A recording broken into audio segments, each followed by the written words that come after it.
कूचबिहार जिले के दिनहाटा के चौधरी हाट राज्य सरकार के किसान बाजार में धान बिक्री करने के लिए आने वाले किसानों को काफी परेशानियों का सामना करना पड़ता है।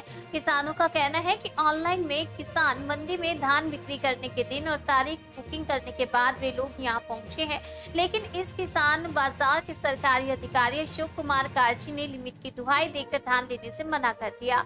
इसके बाद किसान आग बबूला हो गए। उन्होंने कहा कि गाड़ी किराए पर लेकर वे धान को बेचने के लिए किसान बाजार पहुंचे हैं।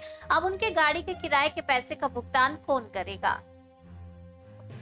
अरे আমার বাবা মাল নিয়ে যাচ্ছে, তার লিমিট নাই, বললো যে লিমিট নাই, আজকে গাড়ি আসবে না। শিডিউলে নাম ছিল আজকে? সিরিয়াল নাম আচ্ছা আচ্ছা। কি বললো গাড়ি আসবে না জন্য আর গাড়ি আজকে হবে না? মাল কত ব্যাগ ধান নিয়ে এসেছেন? এই 24 ব্যাগ। 24 ব্যাগ। কোথা থেকে এসেছেন? চান্দেরগুড়ি। চান্দেরগুড়ি। কি বলে গেল যে আবার রিটার্ন নিয়ে যেতে বললো নাকি রেখে যেতে বললো, কি বললো? কিছু বলে নাই, যে আজকে লিমিট নেই, শুধু এতটুকুই। কি নাম আপনার? আমার নামটা আমার বাবার আবু বকর সিদ্দিক। আপনার? আমার নাম মাহমুদুল আলম। কোথা থেকে এসেছেন? কালমাটি। কত ব্যাগ ধান নিয়ে এসেছেন? আমি আমার করি, আমার ওয়াইফের করি। 40 ব্যাগ। মানে গতকাল থেকে এখানেই পড়ে আছে? গতকাল থেকে পড়ে আছে, এখনো পড়ে আছে। আরে আমার বাবা মাল নিয়ে যাচ্ছে।